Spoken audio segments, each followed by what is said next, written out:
اللهم صل وسلم وبارك على المبعوث رحمة للعالمين سيدنا ومولانا وقرة أعيننا شفيع المذنبين وقائد الغر المحجلين وصاحب اللواء المحمود والحوض المورود محمد بن عبد الله بن عبد المطلب الهاشمي القرشي وعلى آله وأصحابه ومن استنى بسنته وانتهج نهجه إلى يوم الدين. ترك المحجة البيضاء ليلها كنهارها لا يزن على آلك ثم بعد. So alhamdulillah, we're into the 15th night of Ramadan, halfway through, and the moon is full for those of you who are observing nighttime and can see the moon. And inshallah, the light of the moon is indicative of the light of Ar-Rahman, of Allah subhanahu wa ta'ala, that He bestows upon us and bequeaths us His lights of Rahmah and of Ma'rifah and of fortitude and of divine and spiritual openings, bi'idhnihi ta'ala. So that corresponds to the 15th juz, the 15th part of the Quran out of 30, and we are going to look at some of the verses in Surah Al-Isra, sometimes also referred to as Surah Bani Israel, and beginning with the verse number 9, and that's the 17th surah in the Quran, and the قوله تعالى بعد أعوذ بالله من الشيطان الرجيم بسم الله الرحمن الرحيم إن هذا القرآن يهدي للتي هي أقوم ويبشر المؤمنين الذين يعملون الصالحات أن لهم أجرا كبيرا وأن الذين لا يؤمنون بالآخرة أعتدنا لهم عذابا أليما. This Quran does show the straightest way. It gives the faithful who do right the good news that they will have a great reward, and warns that we have prepared an agonizing torment for those who do not believe in the world to come. So the Quran here, oftentimes we see in other verses, the Sahib al-Hidayah, or the one who leads to guidance, is Allah subhanahu wa ta'ala. Allahu yahdi man yasha, Allahu yudillu man yasha, so forth. But here it says, إِنَّ هَذَا الْقُرْآنِ يَهْدِي لِلَّتِي هِيَ أَقْوَمُ. And just as a note of the Arabic language, in Arabic language we have two types of what's called ism al-ishara. So ism al-ishara means like this or that, to indicate something. And in Arabic we have ism al-ishara lil-qarib wa lil-ba'id. So qarib and ba'id means, could be physical distance, or in other words makan, or it can be makana, yani maqam, yani in terms of how close it is to grasp. So in the beginning of Surah Al-Baqarah, for example, Alif Lam Mim, ذَلِكَ الْكِتَابِ لَا رَيْبَ فِيهِ هُدًى لِلْمُتَّقِينَ. Alif Lam Mim, ذَلِكَ الْكِتَابِ. This is called Ism Ishara lil-Ba'id. ذَلِكَ الْكِتَابِ. This is the book, right? So it's talking about Makan Marmuq, saying it is far in terms of its heights, in terms of fully comprehending it, of understanding its all of that it has to offer, and its huda and its rahmah and its mercy and its guidance and so forth. Here it's using ism al-ishara lil-qarib. Inna hadha al-Qur'an. It didn't inna inna dhalika al-Qur'an, inna hadha al-Qur'an yahdi lillati hiya aqwam. So as if it's an indication that when the Qur'an is close to you, when you are imbued with the meanings of the Qur'an, you make the Qur'an a essential part of your life, and imbibing the meanings of the Quran, much in the same way as the Prophet ﷺ, when Aisha remarked about him, كان خلقه القرآن, his character was the Quran. إن هذا القرآن يهدي للتي هي أقوم. So that means if the Quran is that for you, inshallah, يهدي للتي هي أقوم, then it will lead and guide to that which is straight. Because one could say, well, I'm reading the Quran, but I don't feel it's guiding me, or I don't feel the meanings that you're talking about, and so forth. But I'll explain that in a second. So هنا اسم الإشارة للقريب إن هذا القرآن يهدي للتي هي أقوم ويبشر. So it guides to that which is straight, أقوم, right? And this is also similar to the meaning of إقامة when we say إقامة الصلاة, same root word. So الشيء القويم, الشيء المقيم, right? Muqim, something that is firmly residing in something. And here the aqwam, that which is the most straight. So not no a'wijaj, not mu'awwaj, not bent, not crooked, but aqwam. Wa yubashir, and also bishara, right? It gives haqa'iq, meanings, signs. This is one of some of the meanings of يبشر, right, البشارة. ويبشر المؤمنين, the believers, الذين يعملون الصالحات, the ones who do the righteous deeds, أن لهم أجرا كبيرا, and they'll have a great reward. And here also a note in the rhetorical language of Arabic, it didn't say أن لهم الأجر الكبير, no, it said أجرا كبيرا. So this is what we call using the nakira form and not the mu'arraf, so not with the alif lam, not with the da, the. So it didn't say that they will have the great reward. It says they will have great reward, and it doesn't come across in English so well, but in Arabic, ajran kabira means without limits, right? So when it's munawwan and when it's a nakira, it means not just a ajr, not just the ajr or one, ajran kabira, yani much, something that you cannot even fathom. وَأَنَّ الَّذِينَ لَا يُؤْمِنُونَ بِالْآخِرَةِ أَعْتَدْنَا لَهُمْ عَذَابًا أَلِيمًا. And the ones who don't believe in the akhirah, right? And oftentimes you see the akhirah, and for example, not mentioned. Allah didn't say وَالَّذِينَ لَا يُؤْمِنُونَ بِاللَّهِ. It says الَّذِينَ لَا يُؤْمِنُونَ بِالْآخِرَةِ. In other words, that there is going to be a reckoning for all that we do in this life. That's the main issue. They don't believe in that. أَعْتَدْنَا لَهُمْ عَذَابًا أَلِيمًا. So that's what they're going to find in the next life. So back to the Quran, يهدي للتي هي أقوم, for those who have the Quran close to their heart. And in another verse of the Quran, لا يمسه إلا المطهرون, no one shall touch it except those who are in a state of tahara. And that's also an example of there's a zahir meaning and there's an ishari or batin meaning, and both are valid. So the fuqaha, the jurisprudence, said no one should touch the physical pages of the Mus'haf except in rare exceptions, except in a state of wudu. And the Ahlul Tafseer al-Ishari, they said that it also means that no one will penetrate the meanings of the Quran except he who is of, or she who is of, pure heart or purified heart, right? That's what mutahhar means, heart that has been purified. لا يمسه إلا المطهرون.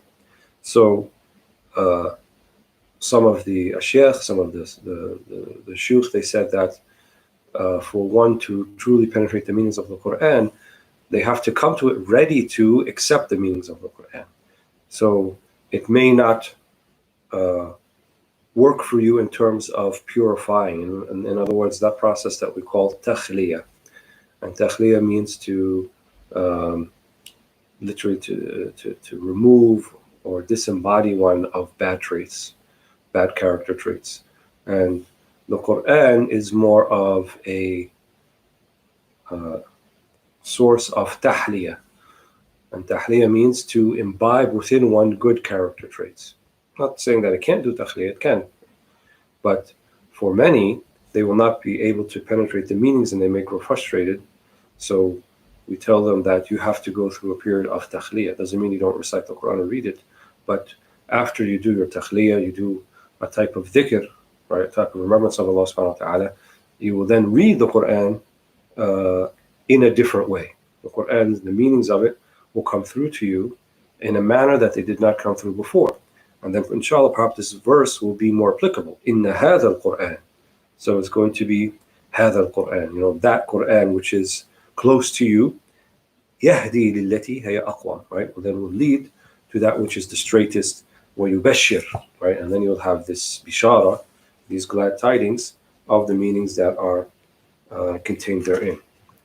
ثم يقول الله عز وجل, then Allah says in ayah 11, ويدعو الإنسان بالشر دعاءه بالخير وكان الإنسان عجولا وجعلنا الليل والنهار آيتين فمحونا آية الليل وجعلنا آية النهار مبصرة لتبتغوا فضلا من ربكم ولتعلموا عدد السنين والحساب وكل شيء فصلناه تفصيلا وكل إنسان ألزمناه طائره في عنقه ونخرج له يوم القيامة كتابا يلقاه منشورا اقرأ كتابك كفى بنفسك اليوم عليك حسيبا.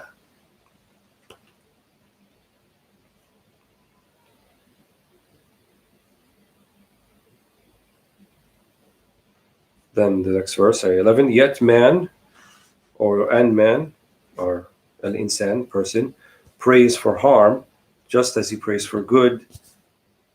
Man or the insan, the human being, is ever hasty. So that verse first, وَيَدْعُ الْإِنسَانُ بِالشَّرِّ دُعَاءَهُ بِالْخَيْرِ. And this can have a couple of different meanings depending upon who it's applicable to. So Allah subhanahu wa ta'ala, it's very general. يَدْعُ الْإِنسان. He didn't say وَيَدْعُ الْكَافِرُ or يَدْعُ الْمُؤْمِنُ or الْمُسْلِمُ. يَدْعُ الْإِنسان. So it's something that's general, applicable to all human beings. And they said for those who are disbelievers and actively opposing nubuwwah, actively opposing prophets and prophethood, whoever it may be, whether it be the Prophet Muhammad ﷺ or any of the other prophets, then this is like them when they say to the prophets, وَمَنْ كَانَ هَذَا أَوْ الْحَقَّ مِنْ عِنْدِكَ فَأَمْطِرْ عَلَيْنَا حِجَارَةً مِنَ السَّمَاءِ وَأْتِنَا بِعَذَابٍ أَلِيمٍ. Or when they said to Nuh, فَأْتِنَا بِمَا قَدْ كَثَرْتَ جَلَالَتِنَا يَا نُوحُ فَأْتِنَا بِمَا تَعِدُنَا. So send down what you promised. If all this talk that you're talking about, then, oh Allah, then if He is true, send down the adab, send down the punishment, and so forth. So يَدْعُ الْإِنسَانُ بِالشَّرِّ, right? So they are not really asking for that, but they are asking for the shar, for the evil. دَعَاءُهُ بِالْخَيْرِ, even though they think it is khayr. وَكَانَ الْإِنسَانُ عَجُولًا, but they rush, right? And they are hasty, and they don't look at the signs of God and the bayinat, al-ayat al-bayinat, the clear signs that come with the prophets.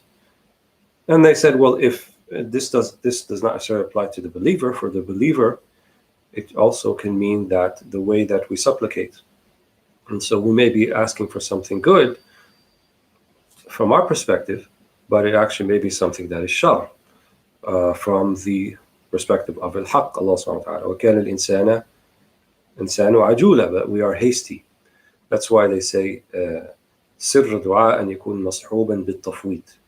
The secret of the supplication is that it should be accompanied by tafweed, or leaving the manner of the ijaba, the manner of how it's going to be answered, when it's going to be answered, if it's going to be answered in the way that you asked or in a different way. Leave that all to Allah subhanahu wa ta'ala, because perhaps you're asking for something that is actually shar for you, something that is evil for you, something that is not good for you.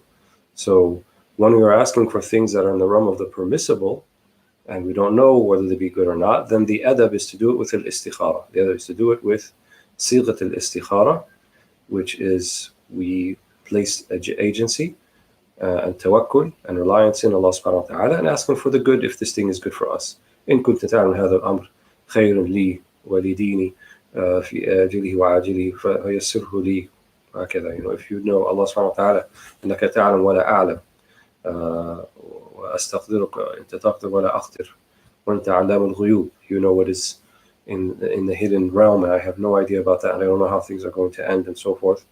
Then if you know that this thing is going to be good for me, then make it easy for me and facilitate it. But if this thing that I'm asking for is going to be bad for me, then please take it away from me and remove it. And inshallah, if you're sincere, Allah will also remove the desire for it from your heart as well. Not just to frustrate you and then it's not forthcoming, but inshallah, Allah subhanahu wa ta'ala can also remove the desire for it from your heart, and then that's also an ishara, an indication that Allah subhanahu wa ta'ala does not desire that for you, and He has something better in mind. بإذن الله تعالى. ثم يقول الله عز وجل: وجعلنا الليل والنهار آيتين فمحونا آية الليل وجعلنا آية النهار مبصرة لتبتغوا فضلا من ربكم ولتعلموا عدد السنين والحساب وكل شيء فصلناه تفصيلا.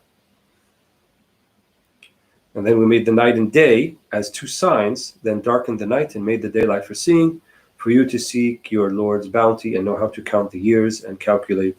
We have explained everything in detail.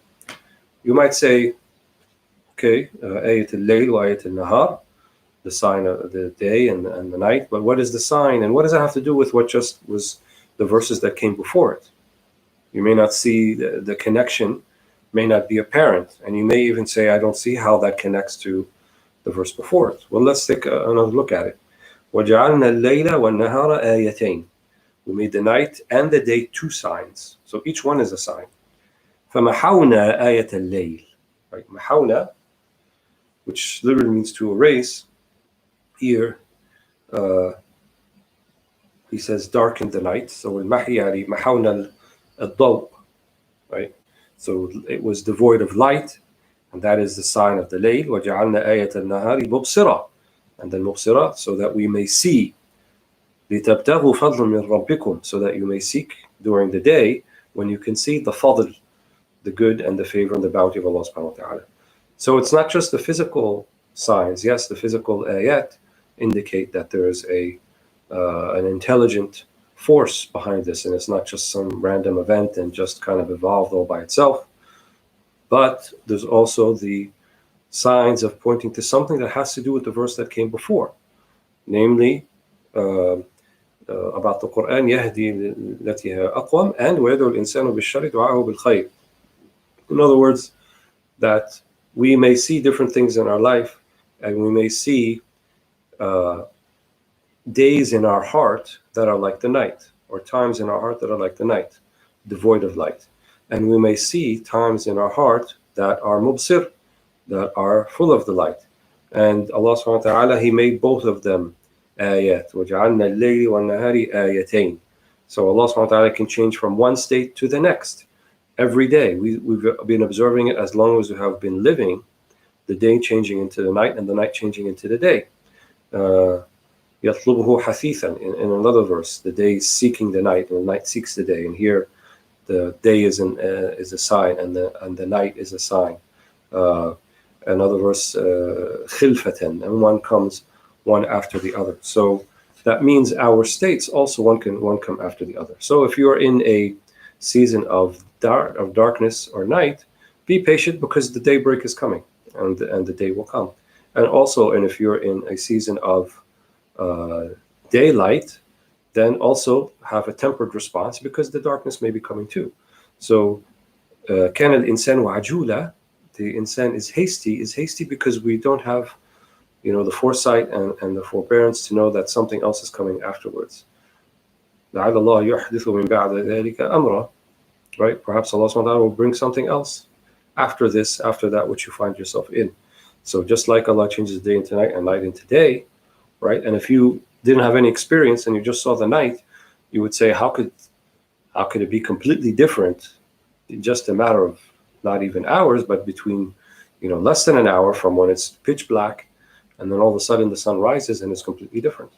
And you would think that the two have nothing to do with one another. And the same thing for the night. If you're in the day and you're like, wow, it's all light and everything, the colors are seen, I can't imagine it anything else than this, but then the night comes upon us. So when we're in the season of darkness in our hearts, we can't imagine what the daylight looks like, but the daylight will come. And also when we're in the daylight, we can't imagine that anything but daylight could be upon us, but you will have the ebbs, right? And you'll have the valleys as well. So we have to be patient with both of them. And then ostensibly, لِتَعْلَمُوا عَدَدَ السِّنِينَ وَالْحِسَابِ, and also to count the sinin, the years, and the hisab. وَكُلَّ شَيْءٍ فَصَّلْنَاهُ تَفْصِيلًا. So Allah subhanahu wa ta'ala has facilitated everything for us and made it easy so that we can actually get on with living our lives. ثم يقول الله عز وجل وكل إنسان ألزمناه طائره في عنقه ونخرج له يوم القيامة كتابا يلقاه منشورا اقرأ كتابك كفى بنفسك اليوم عليك حسيبا. We have bound each human being's destiny to his neck. That's a metaphor. ألزمناه طائره في عنقه. The Arabs used to say that it's something that's bound to you. On the day of resurrection, we shall bring out a record for each of them, the kitab. This is what you've done in the 30, 40, 50, 60, 70, 80, 90, 100, 200 years, or how long you've lived. Here's your kitab.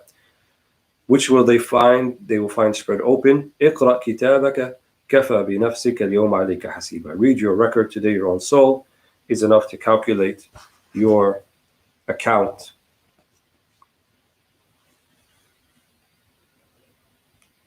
So these are from amongst the umur al-ghaybiyya, yani things that are going to happen, and we know they're certainly going to happen. And so in Aqidah we say هذا من قسم السمعيات. This is from amongst the things that we've heard about from the Quran, clearly stated here, or we could have heard about from the Prophet ﷺ. So this kitab, this record, how's that going to be look? Is actually going to be a written thing, and you're going to hold it in your hand, and we say Allahu A'lam. We don't know exactly how, but we know certainly the Quran's words are true, Allah's words are true, the Prophet's words are true. So in a manner that will be clearly appropriate and defined by the words here, it will happen in that way. So the important thing is that everyone will have a kitab. Everyone will be ألزمناه طائره في عنقه. It will be as in meaning around your neck. You can't escape it. لا ينفك عنك. It's something that's going to be inescapable.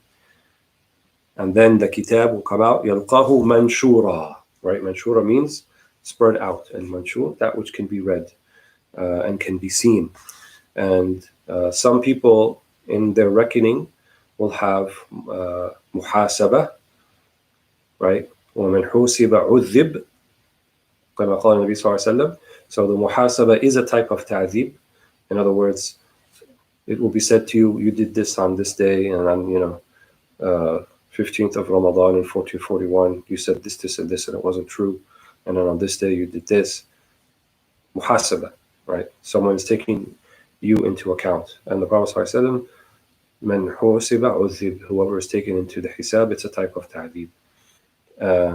And then others will have mulatafa, or like a small mu'ataba, right? There will be an indication, and Allah subhanahu wa ta'ala will give them their kitab fi yaminihi, right, on the right hand, and others will take it fi shamalihi aw min wara'a dhahrihi, so from behind their back to their left. This is muhasaba and ta'dib. And from their right, it will be mulatafa. It will be easy. And some people will go and enter paradise min ghayri hisab. Right? One of the Sahaba asked for that, can I be of the one from ghayri hisab? Abu Dujana, I think his name was. And then 70,000 others will enter the paradise min ghayri hisab, and whomever Allah wishes. So no hisab. And certainly the prophets and the messengers, and they will not have any hisab entering the paradise. So we ask Allah subhanahu wa ta'ala أن ندخل الجنة من غير عتاب ولا حساب ولا عذاب. We don't want عتاب, we don't want hisab, we don't want عذاب. We want Allah subhanahu wa ta'ala to completely forgive us, and وألا يفضحنا يوم القيامة, because there is a type of افتضاح. كتابه يلقاه منشورا. Everyone will see it. So it's not just like a private, nice, let's take into account in the boardroom where nobody else is there. No, this is going to be like completely public for the, I don't know, whatever 100 billion people that have lived, and big screen TV and everywhere, and everyone can see it. Of course, I'm paraphrasing, but it will be something that will be like a fadiha. So we also ask Allah subhanahu wa ta'ala not to humiliate us on the day of judgment. We want satr. And the Prophet ﷺ said, من ستر أخاه ستر الله يوم القيامة. If you cover something for your brother, a'ar, something that's a blemish for them, then Allah subhanahu wa ta'ala will cover for you your blemishes, inshaAllah, on the day of judgment.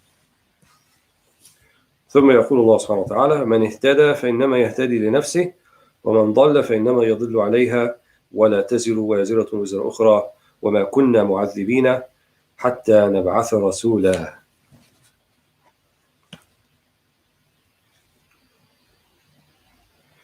Whoever accepts guidance Ayah 15, does so for his or her own good, and whoever strays does so at his or her own peril. No soul will bear another's burden, nor do we punish until we have sent a messenger. So من اهتدى فإنما يهتدي لنفسه.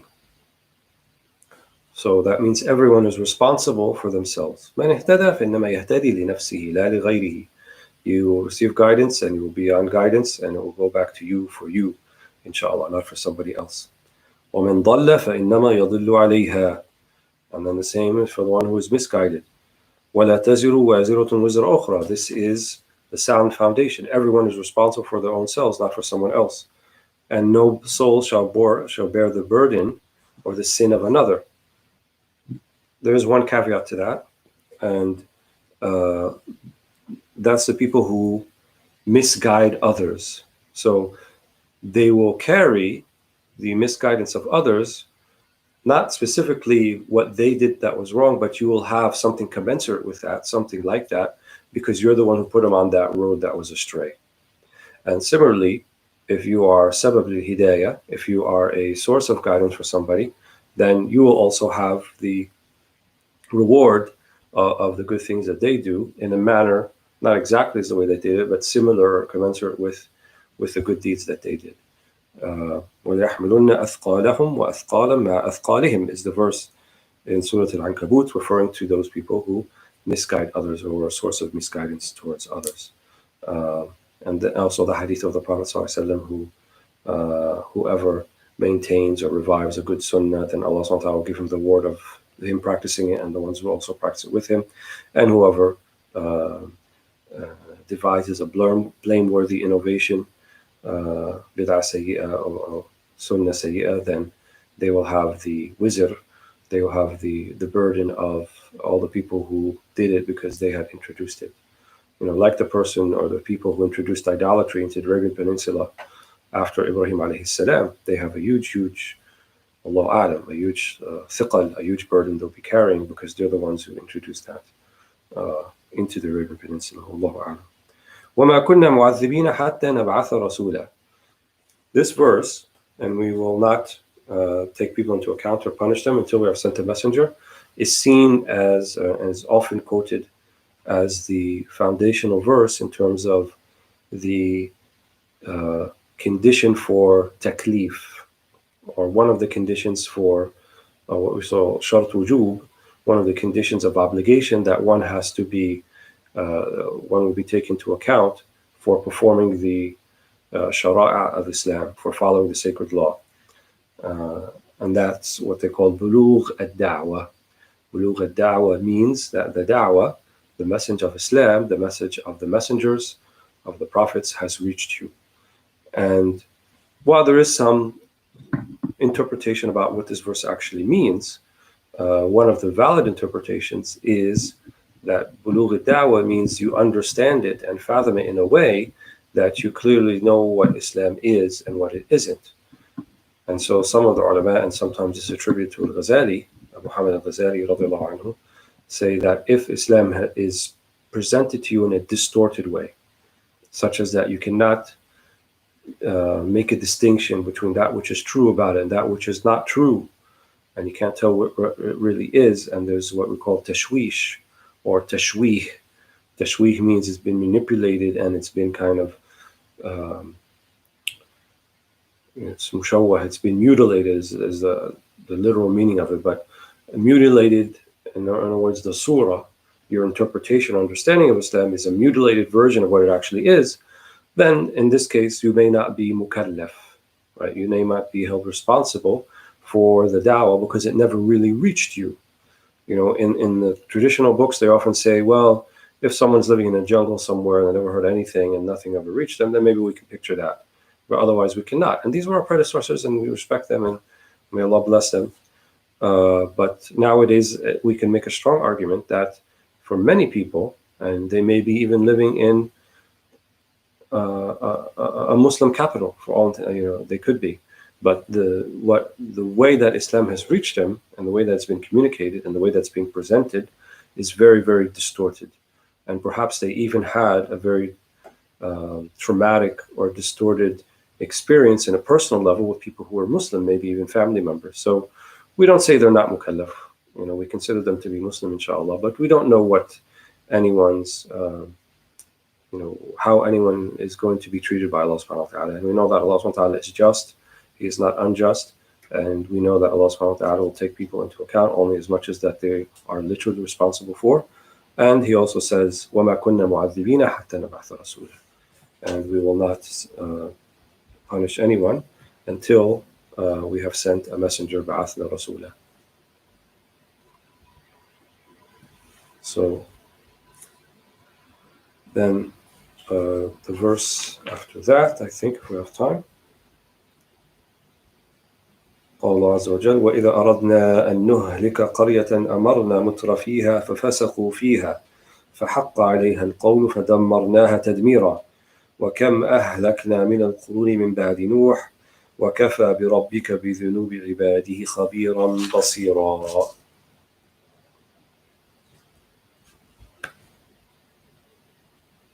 When we decide to destroy a town, we command those corrupted by wealth to reform, but they persist in their disobedience. Our sentence is passed, and we destroy them utterly. How many generations we have destroyed since Noah, your Lord knows and observes the sins of His servants well enough. Min ba'di Noah. So this verse shows some of the ways that Allah subhanahu wa ta'ala exacts comeuppance or punishment for those who continue to disobey Him and reject the prophethood of the prophets. And one of them is يُذِيقُ بَعْضُكُمْ بَأْسَ بَعْضٍ. Right? It could come from مِنْ فَوْقِكُمْ أو مِنْ تَحْتِ أَرْجُلِكُمْ أو يُذِيقَ بَعْضُكُمْ بَأْسَ بَعْضٍ. So it could come from above in terms of storms and hurricanes and tornadoes and those type of phenomena. أو مِنْ تَحْتِ أَرْجُلِكُمْ. Or from underneath you, like earthquakes. The flood of Noah came from underneath. حتى جاء أمرنا وفارت النور. Right, our command came. The earth gushed. The deluge of water came from underneath. Or يذيك بعضكم بأس بعض. Or you will find the best. You will find the difficulty from some of you, from others. So this verse, I believe, is referring to that third category.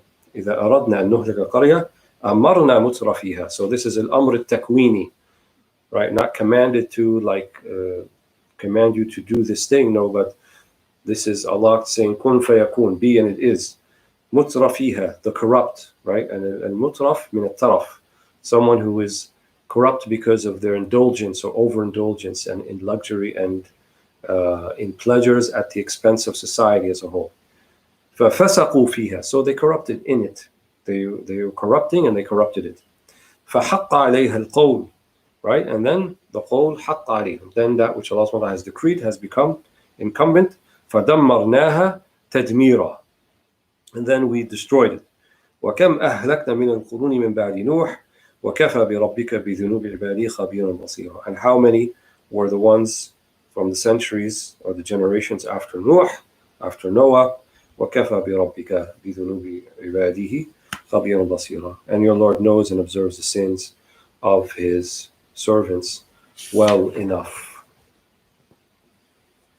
And as we've said a few times before, these sunan ilahiyya are suspended for Ummah al-Muhammadiyya.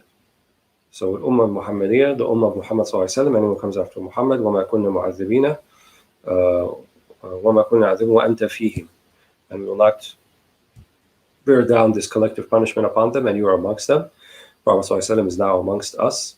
Yes, he has passed into the other realm, but his soul remains amongst us, and his essence, his nur, his light, his teachings remain amongst us. So inshallah, this type of collective punishment, not in the manner that it happened before with the qurun, with the generations that happened before. Now there will be struggle. It's incumbent upon the heirs of Muhammad ﷺ to struggle to convey that message. This is sometimes called about al-jihad al-kabir, or the greater jihad, the greater struggle, is to relay and transmit faithfully the legacy of the Prophet Muhammad ﷺ, the teachings of Muhammad ﷺ, and this falls upon Ummat al-Istijaba. and it should be sent towards Ummah al-Da'wah. So we're still all one Ummah, but the two halves of the Ummah, Ummah al-Istijabah, the ones who have accepted the message, it's incumbent upon them, and yuballighu ad-da'wah. So this bulugh ad-da'wah, to reach the da'wah, it's not they have to go looking for it, we have to bring it to them. Allah ta'ala a'lam wa a'lam. I'll answer this one question and then I'll close. Does Allah answer every dua, and what is with du'as of non-Muslim, dua of Muslim who practice not very much? We say Allah subhanahu wa ta'ala hears every dua, yes, so that's his answer. And in the manner that he wants to answer it, that's up to him. The dua of the non-believer, however, the Quran informs us that it's fi dalal. Fi dalal means it's in misguidance. So Allah subhanahu wa ta'ala could choose to or not to, but not out of answering because that person is on hidayah, is on guidance. And even though Allah answered the request of shaitan, Iblis, right? He said, انظرني إلى يوم يبعثون قال إنك من المنظرين. He said, انظرني, Ya Allah, give me pause. Don't take your punishment upon me until they are all resurrected. He said, إنك من المنظرين. You are from those who will be given pause. And that was shaitan, Iblis, al-mal'un, the most accursed creature that we know of. So sometimes Allah subhanahu wa ta'ala can give ma'una, He can give aid to people, even if they're non-Muslim, right? If they're muttar, if they're in like a very dire situation, and Allah can give them ease and can give them facilitation, especially if they call upon Him. So it's not really so much about practice, but it's about what's in your heart and what Allah subhanahu wa ta'ala has decided that He wants to give you. So we don't close off the door of dua for anybody, but we also say, as believers, as Muslims, that there are ways to help facilitate the answering of the dua. And the Prophet ﷺ, he remarked about a person that his income is from haram, and what he eats is from haram, and what he wears is from haram. And then he said, فَأَنَّ يُسْتَجَابَ لَهُ.